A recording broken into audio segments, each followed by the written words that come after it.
Gloria al Señor, aleluya. Dios les bendiga a todos mis amados hermanos. Sean bienvenidos a la casa del Señor en esta tarde.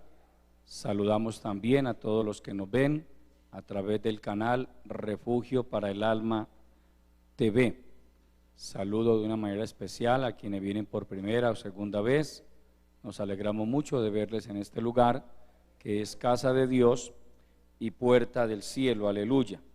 Voy a invitarles a estar puestos en pie y a que abran sus Biblias en la epístola del apóstol Pablo a Tito, en el capítulo 3, aleluya. Tito, capítulo 3, Tito lo encuentra después de segunda de Timoteo. Gloria al Señor.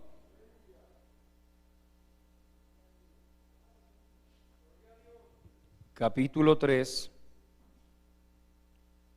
y vamos a tomar allí el versículo 8.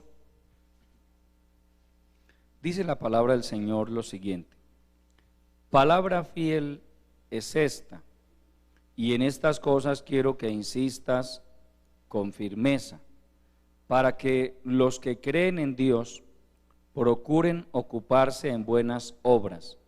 Estas cosas son buenas y útiles a los hombres. Amén. Padre nuestro, que estás en los cielos, te adoramos, maravilloso Dios. Exaltamos tu grandeza. Tú eres admirable, tú eres incomparable, eres bendito por los siglos de los siglos.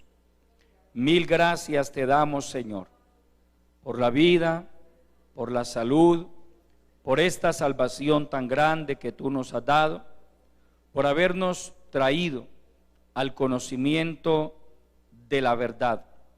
Gracias por este momento, Padre, en el que vamos a entrar a meditar en tu bendita palabra.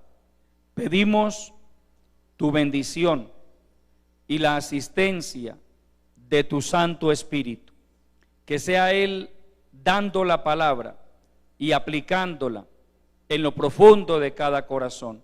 Unge mis labios, Señor, pon en ellos el mensaje que tú consideres pertinente, Señor. Sé propicio a la condición espiritual de cada vida. Envía tu palabra, Padre, que la misma corra y sea glorificada poderosamente. Todo esto te lo pedimos en el nombre de Jesucristo, dándote de antemano la honra, la gloria y el reconocimiento que solo a ti pertenecen. Amén. Aleluya. Tomen asiento, por favor, mis amados hermanos. Vamos a estar bien atentos a lo que Dios quiere hablar a nuestras vidas. El Señor me ha regalado un tema para compartirles en esta tarde, que tiene como título: todo verdadero cristiano debe ocuparse en buenas obras. Todo verdadero cristiano debe ocuparse en buenas obras.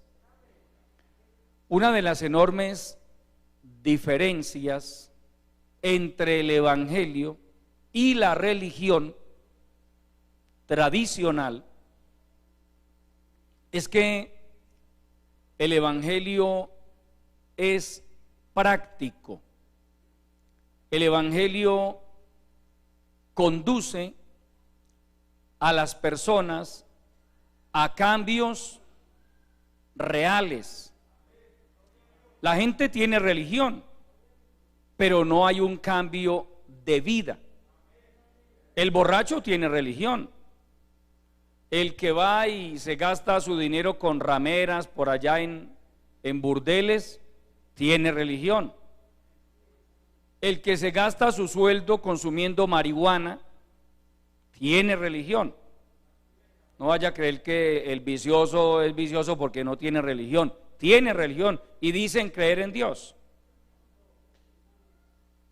Pero la religión no ha hecho nada. en sus vidas, porque la religión no cambia, la religión no liberta al hombre, porque yo quiero decirle, hermano y amigo, que el pecado, cualquiera que sea, sean pecados de inmoralidad sexual, sean adicciones a las drogas, al alcohol, sea brujería, hechicería, sea ludopatía. La ludopatía es la adicción a los juegos de azar. Cualquiera sea el pecado tiene raíces espirituales, tiene connotaciones espirituales. Por eso, cuando una persona no tiene a Cristo en su corazón, ella no puede ser regenerada, aunque quiera hacerlo, aunque sienta el deseo de cambiar, no puede, por una sencilla razón: está atada, hay ataduras espirituales en ella que la obligan a practicar pecados. Aleluya. Y nuestro Señor Jesucristo vino a salvar a los hombres, pero usted no encuentra en los evangelios que el Señor enseñe o que los apóstoles enseñen que la gente puede venir a las iglesias y seguir viviendo de la misma manera. No, lo primero que debe haber en la vida de una persona que conoce a Cristo es un cambio real. Amén. Esa es una de las mayores evidencias de que alguien ha conocido al Señor Jesucristo, de que alguien ha sido salvo, que ha nacido de nuevo. Esa persona comienza a dar frutos dignos de un verdadero arrepentimiento.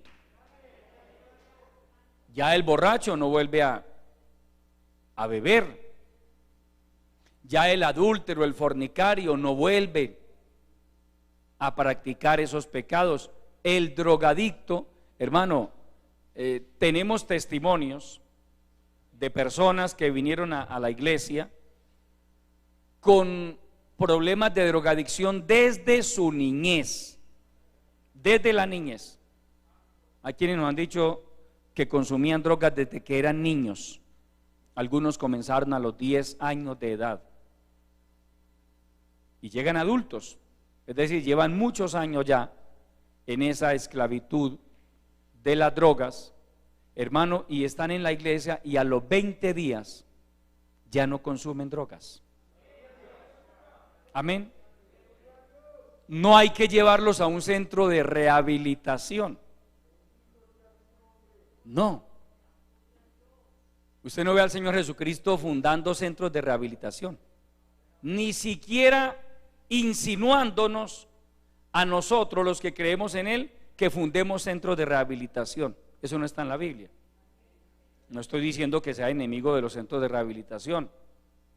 Estoy diciendo que no es el camino eficaz para conducir a una persona a un verdadero cambio. Ahora, si fuéramos a decir que en los centros de rehabilitación está la solución, entonces habría que también crear centros de rehabilitación para adúlteros, centros de rehabilitación para fornicarios, centros de rehabilitación para criminales. Amén. Y no existen ese tipo de centros de rehabilitación. Se supone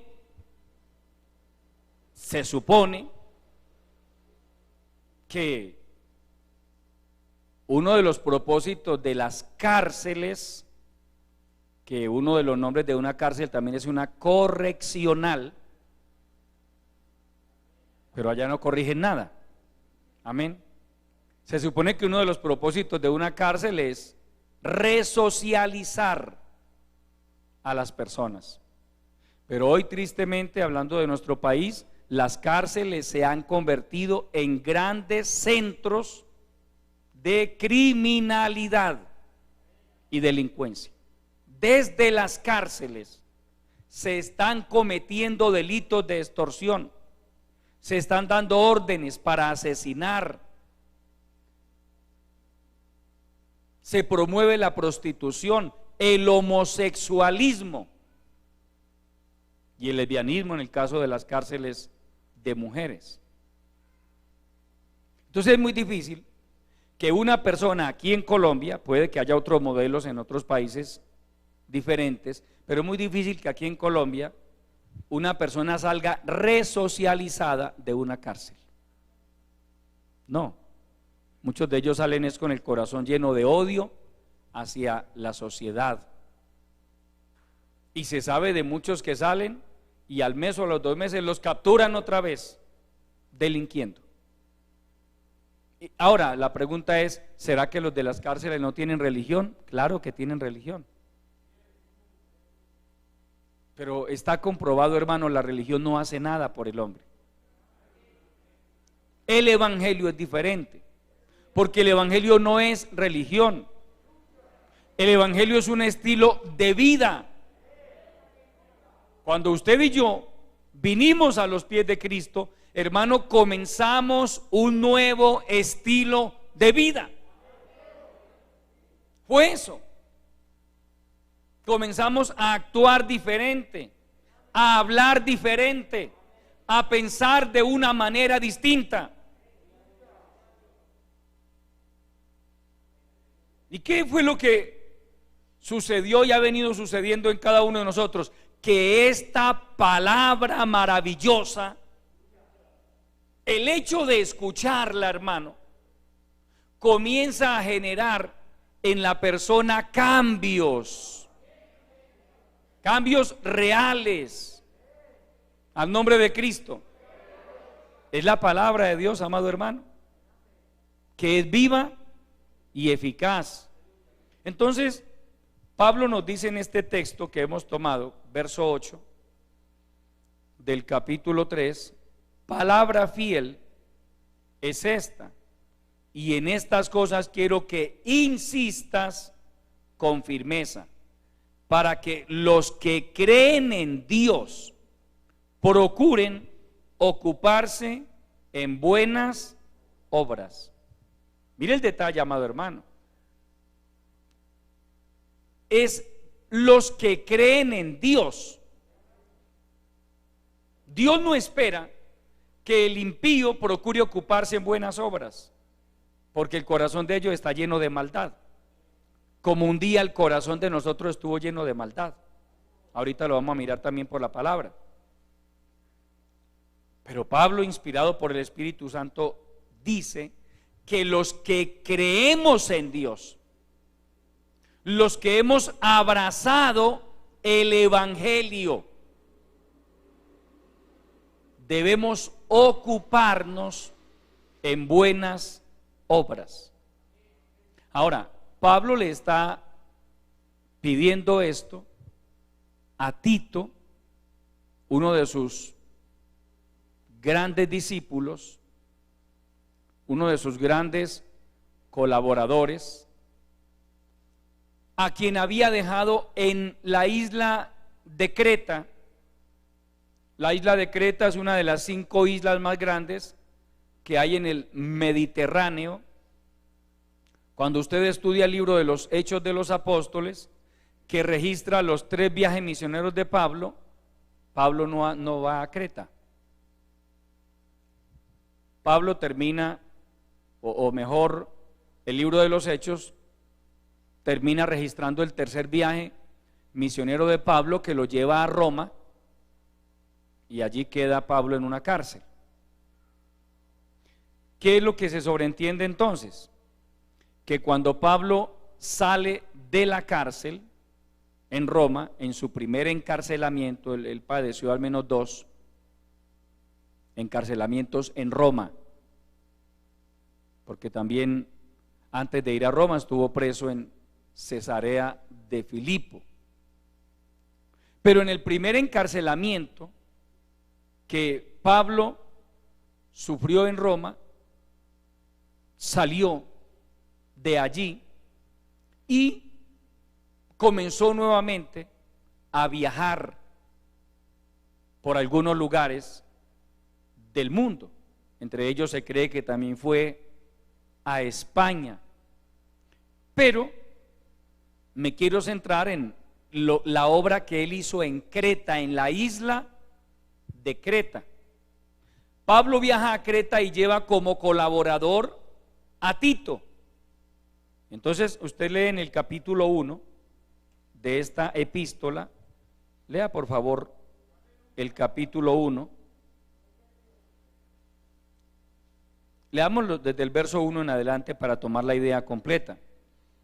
Pablo, siervo de Dios y apóstol de Jesucristo, conforme a la fe de los escogidos de Dios y el conocimiento de la verdad que es según la piedad, en la esperanza de la vida eterna, la cual Dios, que no miente, prometió desde antes del principio de los siglos, y a su debido tiempo manifestó su palabra por medio de la predicación que me fue encomendada por mandato de Dios nuestro Salvador. Ese es el saludo de Pablo.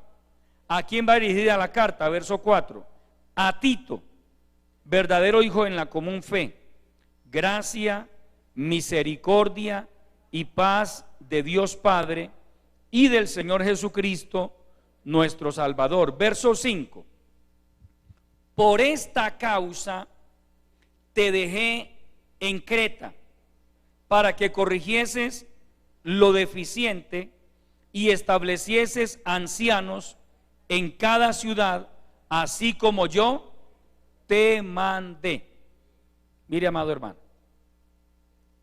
cuando Pablo escribe esta carta, ya no estaba en Creta. Él está escribiendo a Tito, que era el supervisor de la obra en Creta. Porque mire que le dice que establezca ancianos, es decir, pastores en cada ciudad. Creta es una isla considerablemente grande, como les digo, es la quinta isla más grande del Mediterráneo, y alcanza a albergar varias ciudades. Entonces Pablo le da instrucciones a Tito y le dice: establezca pastores en cada ciudad. Dicho de otra manera, comience a establecer la obra a lo largo y ancho de la isla de Creta. Aleluya. Ahora, los habitantes de la isla de Creta eran personas, hermano, de unos principios morales muy bajos, muy ruines, vulgares, habituados a una vida desordenada. Ahí mismo en el capítulo 1 vamos a leer los versículos 12 y 13. Uno de ellos, su propio profeta, dijo: los cretenses, siempre mentirosos, malas bestias, glotones, ociosos. Este testimonio es verdadero. Por tanto, repréndelos duramente para que sean sanos en la fe. Pare ahí, hermano. Mire a la calidad de personas que Tito tenía que enfrentarse en Creta. Porque cuando usted y yo predicamos el evangelio, pues tenemos que enfrentarnos con la gente. Y digo enfrentarnos en el mejor sentido de la palabra, no es a los golpes, no es con insultos. Nosotros vamos con nuestros argumentos bíblicos, espirituales. Pero llama la atención, hermano, las características que Pablo da de la gente en Creta. Mire cómo eran ellos, hermano. Dice: siempre mentirosos. malas bestias. O sea, hermano, una cosa impresionante. Malas bestias, glotones y ociosos, perezosos, pero comelones. Es lo que está diciendo. Ociosos, vagos, pero glotones, comían mucho. De ese tipo de gente que le gusta comer bien, bastante, pero no les gusta trabajar. Siempre mentirosos, malas bestias. O sea, eso habla, hermano, de la conducta de la gente en esa isla. Entonces Pablo le dice a Tito, en otras palabras, usted no puede llenar la iglesia de gente glotona, perezosa, mentirosa, malas bestias, ociosos. Usted tiene que entrar con el evangelio a cambiar el estilo de vida de esas personas. Amado hermano, amado líder, a través del evangelio nosotros estamos llamados a cambiar el estilo de vida de las personas. Porque yo quiero decirle algo, nuestra sociedad no está muy lejos de parecerse a la sociedad cretense de los tiempos de Pablo. Mentirosos. La mentira hoy es el pan de todos los días en medio de la sociedad. Malas bestias. Hermanos, si fuéramos a hablar de malas bestias, uno se queda aterrado. Esta sociedad en la que estamos viviendo, hermano. Mire, leía un titular, no leí la noticia porque uno a veces me pongo a leer un poco de noticias y son tantas que uno pues obviamente no puede leerlas todas. Pero esta semana en una de las ciudades de nuestro país mataron a un hombre porque no quiso invitar a una cerveza a otro. Por eso lo mataron. Así estamos, hermano. Le dijeron invite a una cerveza, no quiso invitar, lo mataron por eso.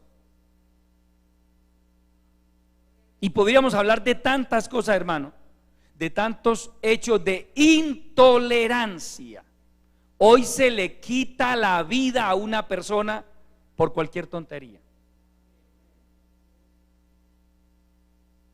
Hemos sabido de otros que están por ahí con su novia o con su señora, pasa a alguien y le lanza un piropo a la señora, no le faltó al respeto, no la tocó, le dijo un piropo, y llega el otro superhombre, pero la Biblia dice que es una mala bestia, y saca un revólver y mata al que le lanzó un piropo. No le faltó al respeto, repito. Diferente que alguien llegue a tocársela, a manosearla, a insultarla. No, le dijo quizá adiós mi reina hermosa, yo no sé cómo le diría, y el otro saca una pistola y lo mata. Entonces yo pregunto, ¿podríamos aplicar esto? Si fuéramos a hablar no de Creta sino de Colombia, sería muy exagerado decir los colombianos siempre mentirosos, malas bestias. Los hay, no son todos, pero hoy abundan, amados hermanos, los vagos. Hoy mucha gente no quiere trabajar, hermano. La cultura de este tiempo, hermano, la generación que se está levantando en este tiempo es de una cantidad de muchachos que no quieren trabajar, que quieren estar en los parques consumiendo marihuana, bebiendo, hermano, durmiendo en la calle hasta tarde, llegan en la madrugada a la casa a dormir hasta la 1 o 2 de la tarde. ¿Cabrán esos entre las malas bestias? También caben ahí, hermano. También son malas bestias, abundan en nuestra sociedad. Y Pablo nos llega a decirle, o no le dice a Timoteo, tranquilo, a Tito, perdón, tranquilo Tito, téngales paciencia, ellos son así. Amado hermano, con el Señor no es así. Aquí no le podemos decir a usted, amigo, mire, usted ha sido toda la vida un borracho, tranquilo, usted es así. No, aquí le decimos es, si usted le abre su corazón a Cristo, Él lo liberta de esa esclavitud, del alcoholismo. Y si viene alguno que durante toda su vida ha sido un corrompido desde el punto de vista de la inmoralidad, perverso, hasta pedófilo, aquí no le podemos decir, no, tranquilo, usted es así. No, aquí le decimos, arrepiéntase de sus pecados, porque si usted no se arrepiente de su inmundicia, se va para el infierno.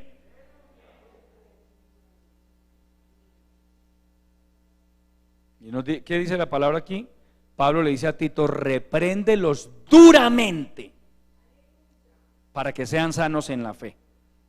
Mire que en el Evangelio no todo es mimos, no todo es amor como reclaman algunos. ¿Dónde está el amor? Pablo le está diciendo a Tito, repréndelos duramente. O sea, al pecador no se le puede arrullar su pecado, hermano.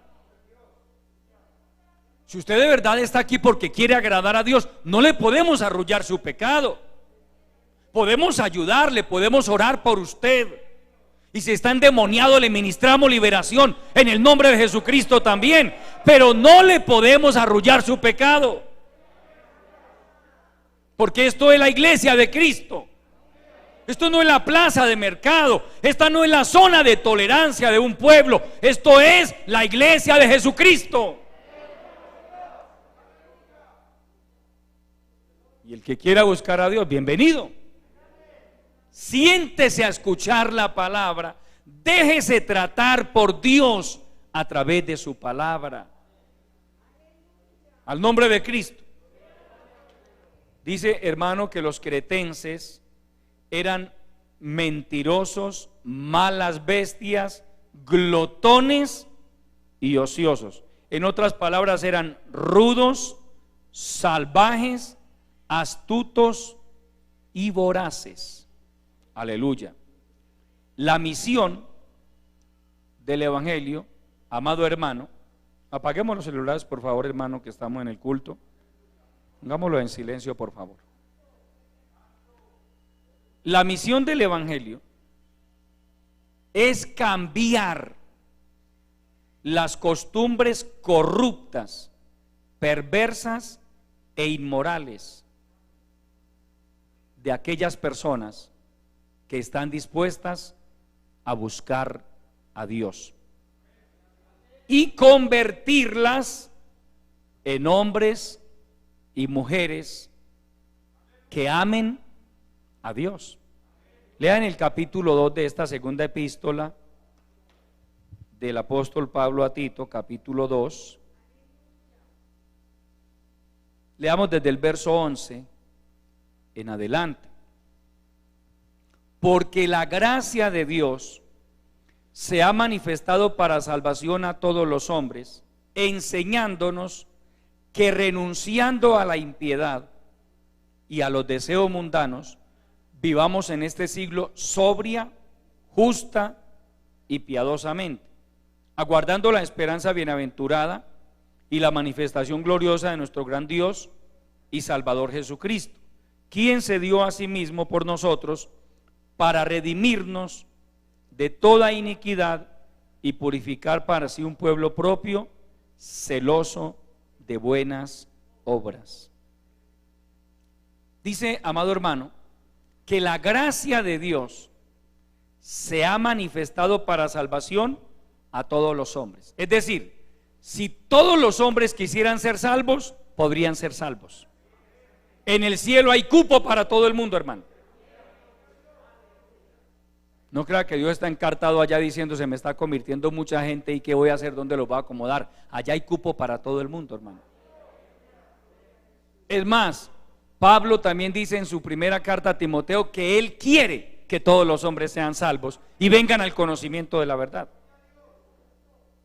Amén. Pero la gracia de Dios tiene una función pedagógica, porque dice que la gracia nos enseña. que renunciando a la impiedad y a los deseos mundanos, vivamos en este siglo sobria, justa y piadosamente. Necesariamente, hermano y amigo, para agradar a Dios hay que renunciar al pecado, renunciar a la impiedad, renunciar a los deseos mundanos, todo lo que tenga que ver con pecado. Un verdadero cristiano ni siquiera debe fumar, ni siquiera eso. Alguien que diga que es cristiano y todavía fuma, hermano, con todo respeto, déjeme decirle, usted todavía no es cristiano, porque no ha renunciado a algo que es una atadura, que es un vicio. Y podrá decir alguien, y muéstreme dónde dice la Biblia que es malo fumar. También dice, si usted no sabía, la Biblia dice: ¿por qué gastáis el dinero en lo que no es pan y vuestro trabajo en lo que no sacia? ¿Será que uno necesita el cigarrillo para desayunar? Ya está el chocolate, ya están las arepas, ya está el quesito, pero faltan los cigarrillos. ¿Ah? ¿Cierto que no? No, hermano, no se necesita. Eso es un vicio, es una adicción, es una atadura. Recuerde que el cuerpo del creyente es templo del Espíritu Santo, y el Espíritu Santo no fuma, amado hermano. Él no fuma. El verdadero cristiano ni siquiera cigarrillo consume. No ve pornografía. No practica nada que desagrade a Dios, nada que tenga que ver con pecado. ¿Por qué? Porque a través de la gracia de Dios se nos enseña que debemos renunciar a la impiedad y a los deseos mundanos y vivir en este siglo, es decir, en este tiempo, sobria, justa y piadosamente. El término sobrio habla de una mente tranquila, una mente equilibrada. Un borracho no puede tener la mente sobria. Uno que está trabado por los efectos de la marihuana, del perico, de la cocaína, del bazuco, no tiene sobriedad. El evangélico sí tiene sobriedad. Usted y yo vivimos con nuestra mente sobria todo el tiempo, porque en lugar de llenarla de humo y de basura, la llenamos de la palabra de Dios. Uno de los ejercicios, hermano, que debería practicar un buen cristiano continuamente es memorizar textos y pasajes de la Biblia. Usted mismo se bloquea cuando dice: hermano, es que yo no soy capaz, es que yo casi no estudié. No hay que estudiar mucho para aprender, o mejor, para aplicar una de las reglas básicas de la pedagogía: la repetición. ¿Recuerdan cuando nos enseñaba el profesor las primeras palabras? ¿Cuántos días? Por supuesto no nos vamos a acordar, pero ¿cuántas semanas, cuántos meses pasaron nuestros profesores repitiéndonos a usted y a mí al salón? Todos, ¿cómo se dice la M con la A? Ma. ¿Recuerdan? ¿Y cómo fue que aprendimos a decir mamá y a escribir mamá? Hermano, el profesor utilizó una regla básica de la pedagogía: la repetición. Si usted la aplicara en su vida, amado hermano, no diga que es que usted es tan, con todo el respeto, tan burrito, que usted no es tan burrito. Usted, de pronto, usted mismo se da ese calificativo, pero no es así. Si usted coge un versículo, hermano, corto, no coja un pasaje, coja un versículo corto, escríbalo en un papel, comience a leerlo, repítalo una vez, repítalo otra vez, guárdelo en su bolsillo, en su billetera, por allá al rato vuelva y saque el papelito, vuelva y mírelo, repítalo de nuevo. Luego comience a tratar de repetirlo de memoria en su mente. Hermano, le garantizo que se lo aprende, porque se lo aprende con la ayuda del Señor, porque nosotros tenemos la mente de Cristo.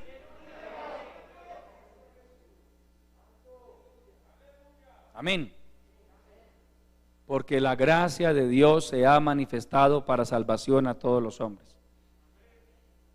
enseñándonos que renunciando a la impiedad y a los deseos mundanos vivamos en este siglo sobria, justa y piadosamente. Tito capítulo 2 versículos 11 y 12. Usted empieza ese ejercicio, amado hermano, y lo hace una vez. Hermano, mire, ponga mucho tiempo, en una semana ya se lo sabe. Ya se lo sabe. Y luego sigue con otro. Me gustó este pasaje, me gustó este versículo, lo voy a memorizar.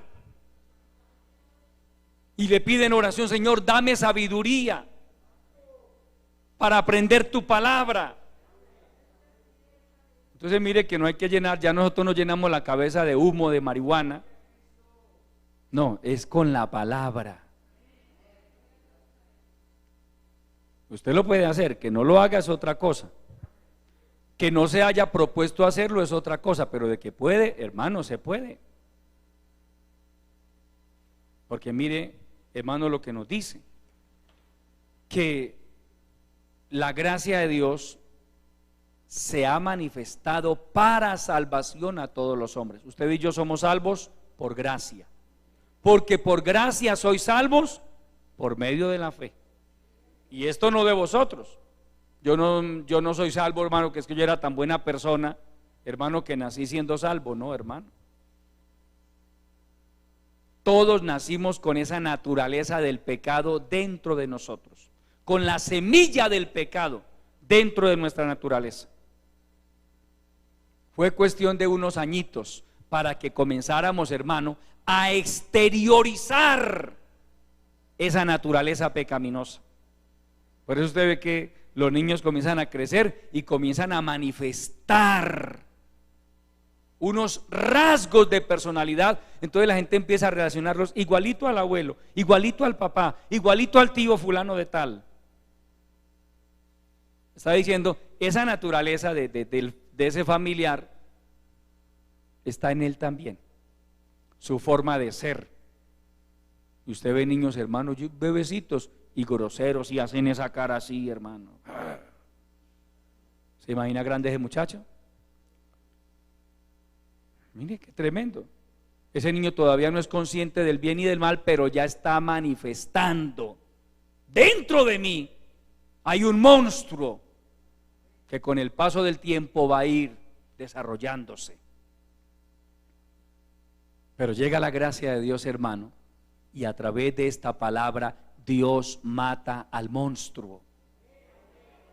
Dios elimina al monstruo. Para que comience a emerger el hombre nuevo del cual habla el Nuevo Testamento. El hombre regenerado, el hombre transformado por el poder de Dios. Aleluya. Mire que cuando nuestro Señor Jesucristo estuvo aquí en la tierra predicando, Él no decía: a ver, si alguno quiere venir a mí, necesito que sea una gran persona, necesito que sea muy honesto, necesito que sea muy temeroso de Dios. No. Esa perspectiva la tenían eran los rabinos judíos, y por ello ellos no se acercaban a un adúltero, no se acercaban a un gentil. Y el Señor sí se acercaba a los gentiles, es más, se acercaba hasta a las prostitutas, no para hacerles malas propuestas, sino para compartirles el evangelio. Y por eso lo criticaban. Mire, viene y habla y comparte con borrachos, con adúlteros, con rameras.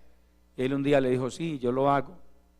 Como ustedes se creen tan santos y tan buenos, yo he venido a buscar y a salvar lo que se había perdido.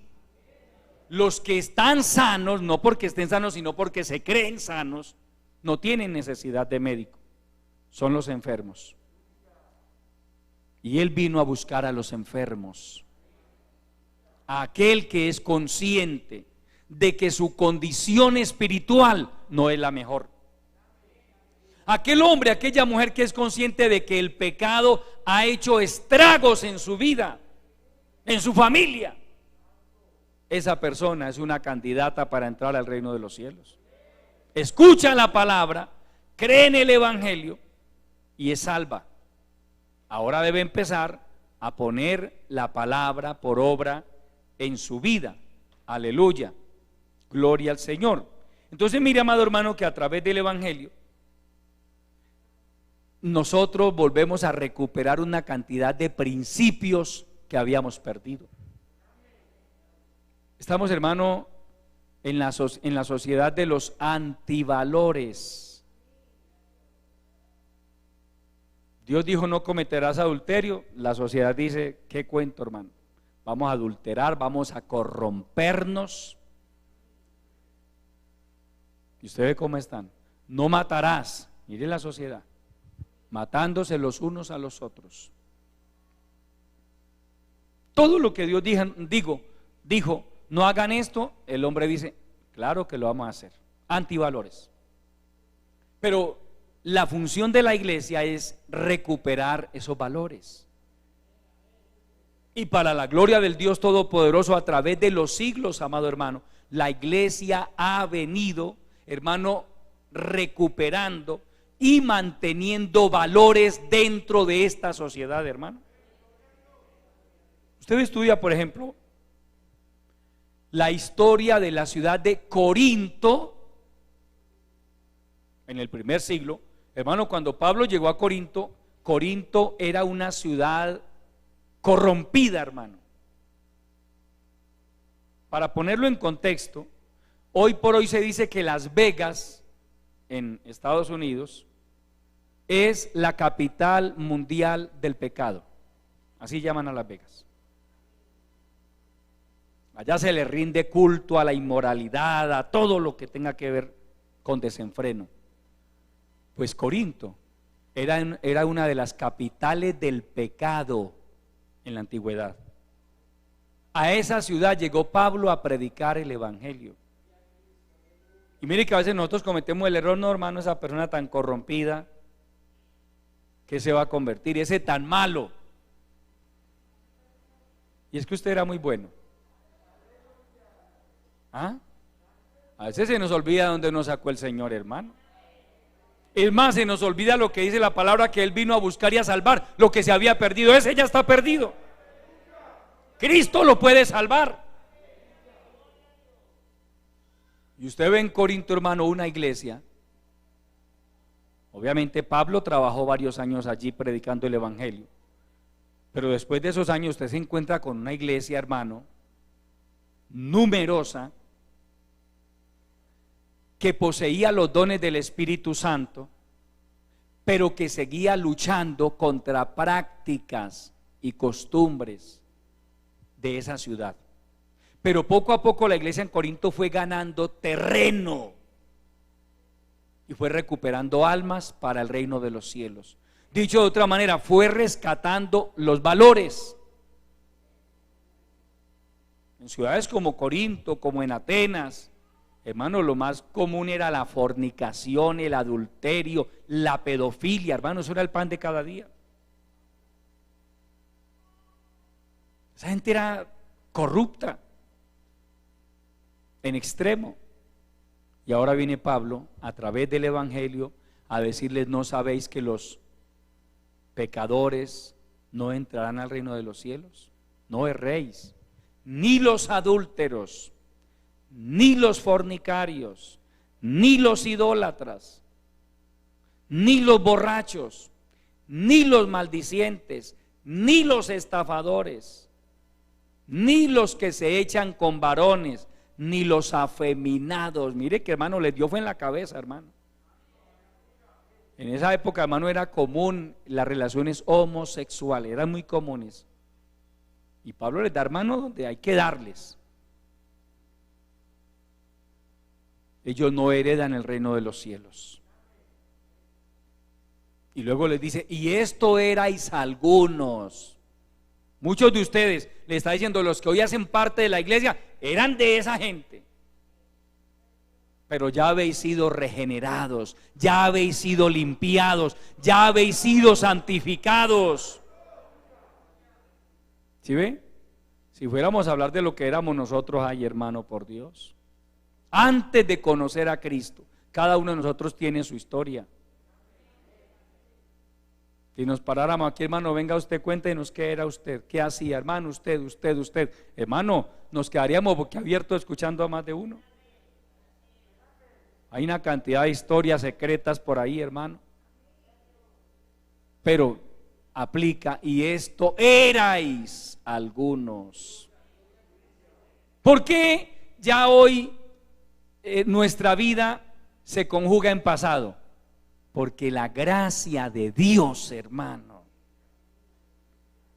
se manifestó para salvación a nuestras vidas. Entonces, el verdadero cristiano comienza a ocuparse en buenas obras. Mire que es el propósito de la epístola, capítulo 3, verso 8. Palabra fiel es esta, y en estas cosas quiero que insistas con firmeza, para que los que creen en Dios procuren ocuparse en buenas obras. Estas cosas son buenas y útiles a los hombres. El Hijo de Dios, amado hermano, debe ocuparse en buenas obras, como por ejemplo, debe ocuparse en aprender lo que es bueno. Usted y yo debemos aprender a ser obedientes. Amén. Óigase bien, obedientes, sujetos. Usted como cristiano, usted debe respetar a su jefe, a su patrón. Debe respetarlo. No dé mal testimonio en su trabajo, amado hermano. Eso le hace mucho daño al evangelio. Un cristiano de esos que hay, porque tristemente hay algunos todavía por ahí, sobreviven algunos malos cristianos, todavía rebeldes, todavía groseros, todavía insujetos y malos trabajadores. Eso es una vergüenza para el evangelio, hermano. ¿Qué nos dice la palabra? Capítulo 2.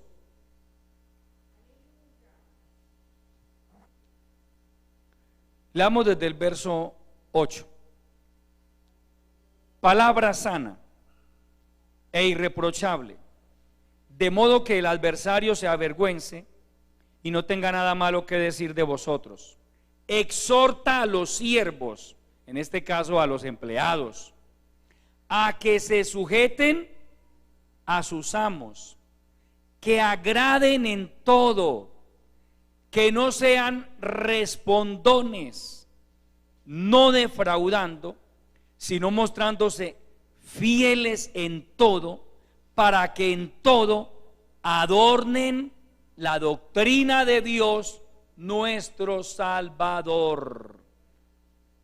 ¿Amén o no amén? Mire, hermano, exhorta a los siervos, en este caso a los empleados, a las empleadas, trabaje en una oficina, trabaje haciendo aseo en una casa, trabaje en una obra de construcción, trabaje en una empresa. Aquí le dice la palabra, amado hermano, que respete a sus jefes. En el tiempo de Pablo era amos, hoy pues obviamente la connotación es diferente, pero igual hay que estar bajo autoridad. Estamos bajo autoridad.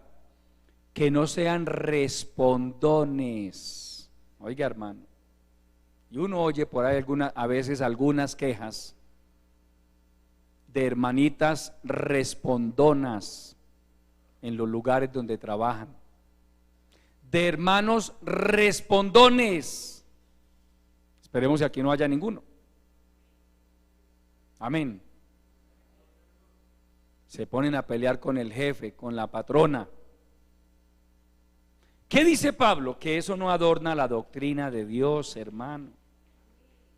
No defraudando, sino mostrándose fieles en todo. Hermano, no defraude a su jefe, no defraude a su patrón. Hermano contratista, si usted hace un contrato, hermano, cúmplalo. Cúmplalo. Haga su trabajo, hermano, cabalmente. no defraude. Dice, para que en todo adornen la doctrina de Dios nuestro Salvador. Si a algo estamos llamados los cristianos es a adornar la doctrina. ¿Cómo? Con un buen testimonio, hermano, con una buena conducta, que su patrón no tenga que estar diciendo de usted, hermano, es que ese evangélico, ese trabajador que yo tengo evangélico es un grosero, hermano. Hace muchos años, por allá por el año 95, apliqué para una empresa de seguridad y bueno, hice el curso de seguridad y llegó el día de la entrevista con el jefe de la empresa y llegó mi turno, éramos varios y llegó mi turno y empezó el hombre a entrevistarme y me dice, ¿usted fuma? Me pregunta, ¿usted fuma? Le dije no. ¿Bebe? Y le dije no. Y me da por decirle no, porque yo soy cristiano evangélico. Y se queda mirándome. Cuando le dije cristiano evangélico, se queda mirándome, pero con cara de preocupación, hermano, en serio. Y me dice, ¿usted es evangélico? Yo sí, señor. Y me dijo, le voy a decir una cosa, es que yo aquí tengo un evangélico en la empresa. Ese tipo se la pasa todo el día con la Biblia aquí. Y se la pasa todo el día evangelizando. Y me dijo de frente, hermano, la verdad, yo a usted no le quiero dar trabajo. Dios me dio la gracia. Yo le dije, no, yo entiendo que si usted me contrata es para trabajar. Y que hay otro tiempo para evangelizar, pero si yo voy a trabajar es a trabajar. Hermano, por la gracia de Dios me dieron el empleo porque lo necesitaba. Lo necesitaba. Y bueno, después conocí a la figura esa, hermano, y este hombre, este jefe que me entrevistó tenía toda la razón, así era el hombre. Hermano, una cosa, claro que hay que predicar el evangelio, pero usted no puede suspender sus funciones en el trabajo para ponerse a evangelizar. No, hermano, es que a usted le pagan es para trabajar, no para evangelizar. Que en un momento de descanso, del almuerzo, usted le comparta a un compañero, pero que usted en plena jornada laboral, usted por ahí con la Biblia evangelizando y repartiendo tratados. Yo pregunto, ¿eso adorna la doctrina? No la adorna. Así esté predicando el evangelio, no adorna la doctrina. Afea la doctrina, hace que los demás hablen mal del evangelio.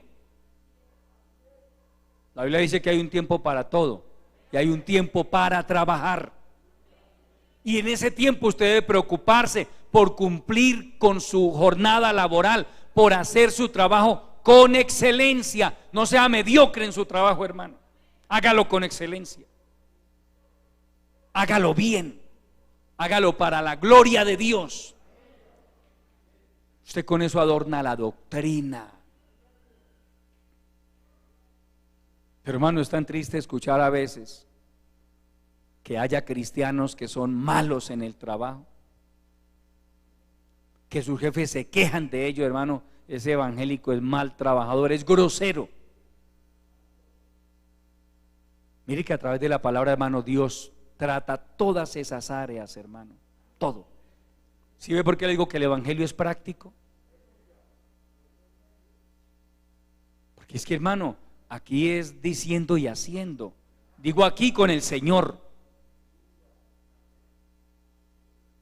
Usted y yo, mire lo que nos dice la palabra. Palabra fiel es esta, y en estas cosas quiero que insistas con firmeza, para que los que creen en Dios procuren ocuparse en buenas obras. En su trabajo, ocúpese en buenas obras. No sea respondón, no sea grosero, no defraude a su patrón. Amén, amado hermano. Eso lo dice la Biblia, eso no lo digo yo, eso lo dice la Biblia. Amén. Entonces, mire, hermano, Pablo sabía que a las iglesias iba a llegar gente de todo tipo, gente inmoral, gente con adicciones, gente grosera, gente rebelde. A la iglesia llega todo tipo de personas. Y todos son bienvenidos si quieren venir a buscar a Dios. Aquí no decimos, hermano, como por ahí nos dimos cuenta que usted es fornicario, no puede venir a la iglesia. No, venga. Eso sí, aquí no puede venir a fornicar. Y aquí no puede venir a buscar muchachas ni muchachos. Pero si quiere venir a buscar a Dios, bienvenido. Y a través de la palabra, hermano, Dios comienza a enderezar el camino de esa persona. Amén. Lea ahí en el capítulo 3, leamos los primeros 2 versículos. Recuérdales que se sujeten a los gobernantes y autoridades, que obedezcan, que estén dispuestos a toda buena obra. Sujeción, amado hermano. Amén, hermano. Mire, hermano, si algo aprendemos en el Evangelio es el respeto a la autoridad. En su empresa, del vigilante para adentro, todo el mundo es autoridad, hermano. ¿Sí? Porque el vigilante tiene unas normas ahí que cumplir. No es el capricho de él. Al vigilante le dan una minuta. Mire, usted aquí tiene que hacer esto y esto y esto. Si un trabajador llega a las 7:05 de la mañana, no puede entrar. Y usted llegó a las 7:05, 7:10, ¿para qué se le enoja al vigilante? Eso no le queda bien a usted como cristiano.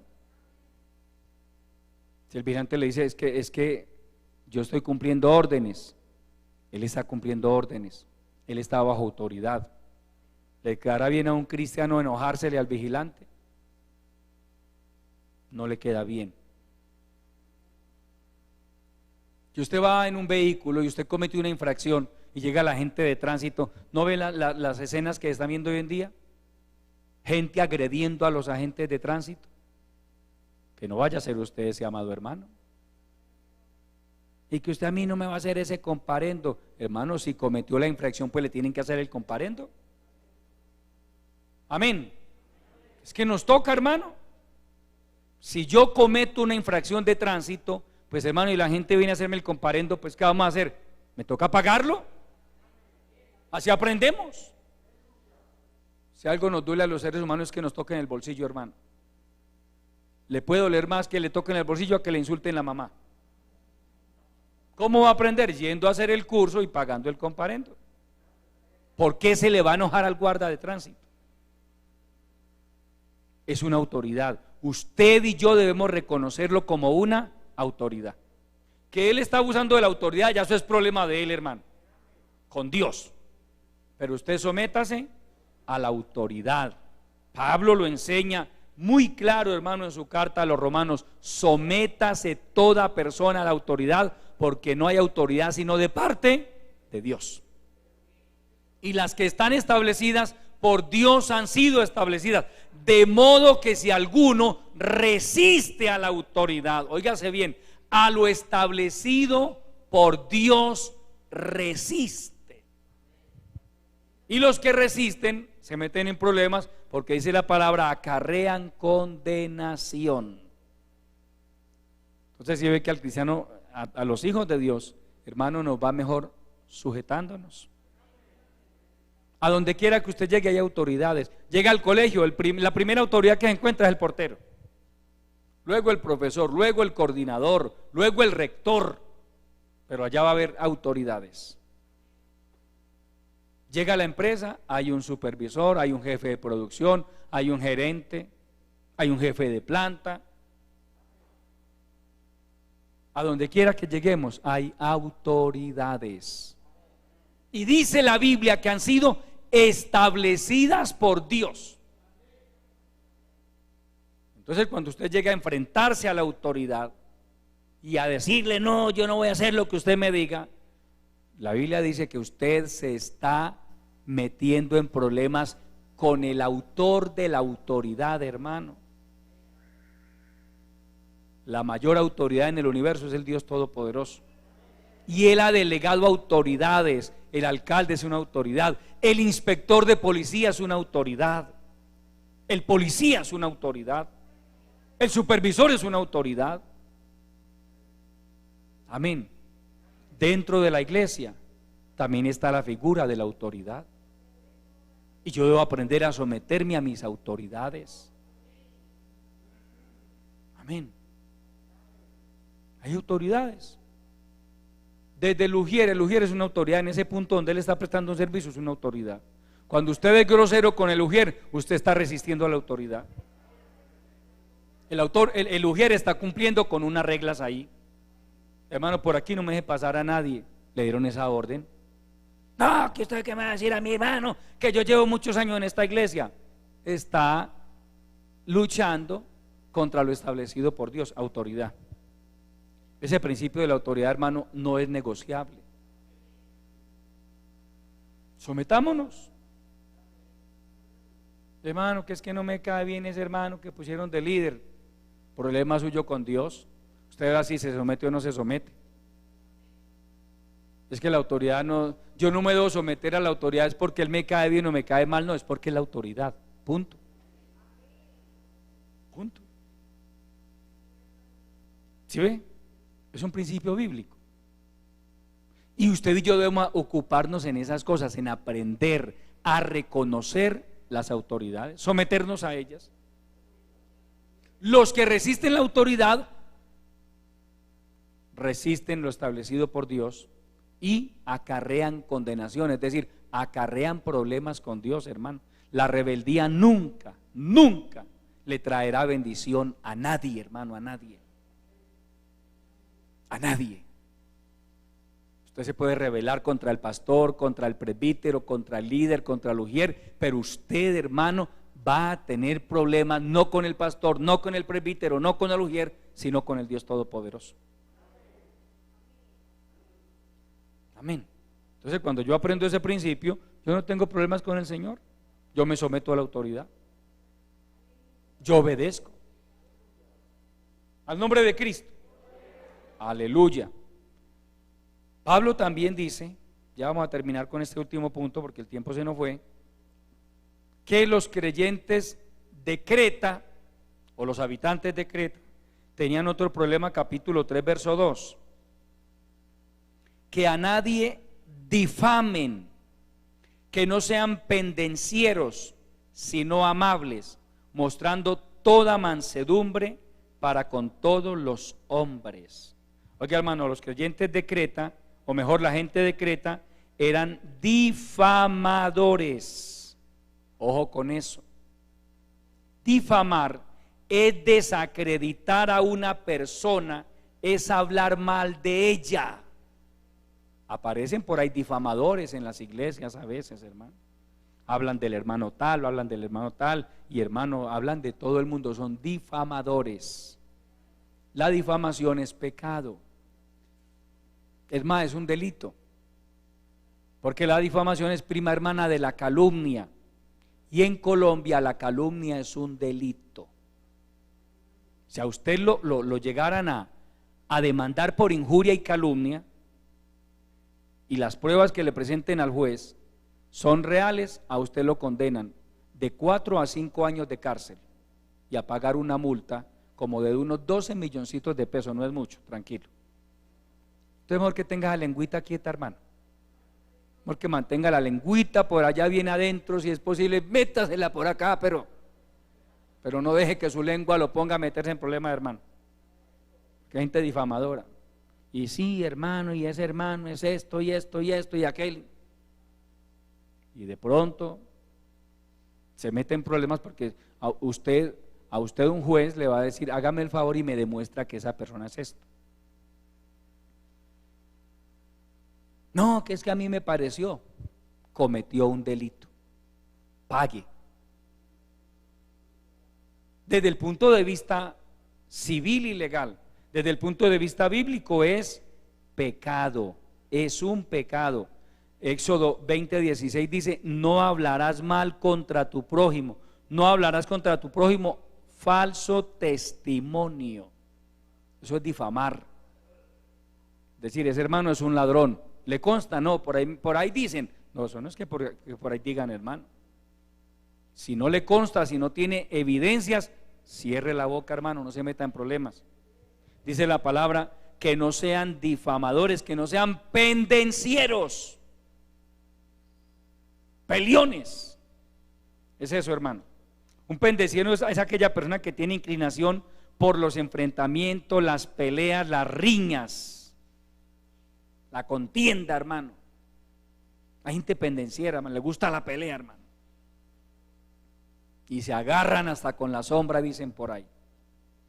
No, la Biblia nos dice a usted, a mí, no sea pendenciero, no sea peleón, no sea conflictivo, sea amable, me está diciendo la palabra, mostrando toda mansedumbre para con todos los hombres. Para terminar, Proverbios 29, a Dios sea la gloria.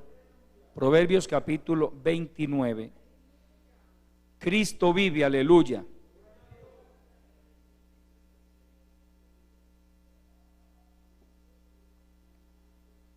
Mira lo que dice el verso 22.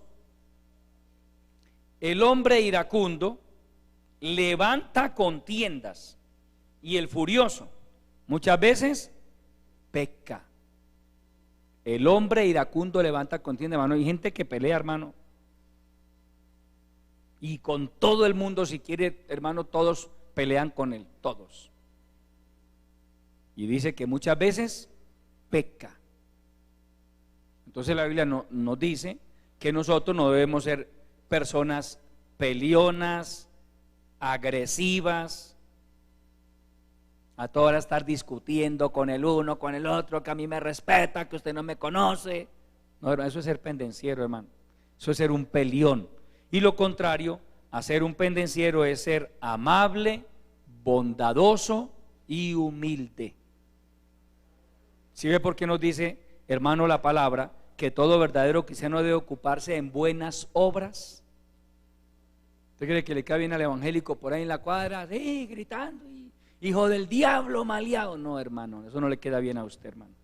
Así el otro sea un hijo del diablo, no le queda bien a usted estarle gritando eso en la calle, hermano. El que va a perder es usted. Que Dios nos guarde. Hay momentos en que toca, hermano, así nos hierva la sangre, hermano, agache la cabeza. Que Dios nos ayude, hermano, quedémonos callados.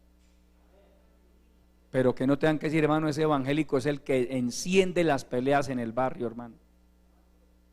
La cuadra está tranquila hasta que llega el evangélico del culto. Dios nos guarde, amado hermano. ¿Ah? Hermano, esa casa está tranquila hasta que llega el señor del culto. Hasta, hermano, llega él y se prende esa casa. Llega esa señora, hermano, y viene del culto. Porque saben de dónde viene. Y eso que viene del culto. Y llega esa señora, hermano, y eso hoy mismo, yo no sé, como que ya ve el diablo en la casa, porque ya uno la escucha que dice que el Señor reprenda al diablo. No llega, hermano, a pelear con el diablo de una. Eso no adorna la doctrina, amado hermano. Muy raro que los inconversos sean los calmados y el evangélico sea el que encienda, hermano. No, que Dios nos guarde y nos ayude. Que los que creen en Dios procuren ocuparse en buenas obras. Estas cosas son buenas y útiles a los hombres. Que Dios nos ayude a poner la palabra por obra en nuestras vidas, y así vamos a ser cada día mejores cristianos con la ayuda del Dios Todopoderoso. Póngase de pie, amado hermano. Demos gracias al Señor por su bendita palabra. Padre celestial, mi alma te alaba y te bendice. Te doy mil gracias por haberme permitido compartir este consejo de tu palabra con tu pueblo. Gracias te damos, Señor, por esta bendita gracia a través de la cual tú has venido cambiando y transformando nuestras vidas. Señor, ayúdanos a ser hacedores de tu palabra, a ocuparnos en buenas obras, de tal manera que adornemos la doctrina del evangelio, que muchas personas lleguen a ser salvas solo por observar nuestro testimonio, nuestro buen comportamiento como hijos tuyos. Ayúdanos, Señor, a serte fieles. Bendice a tu pueblo y glorifica esta palabra en cada una de nuestras vidas. Te lo rogamos en el nombre de Jesucristo. y te damos muchas gracias. Amén. Aleluya. Quiero, hermanos,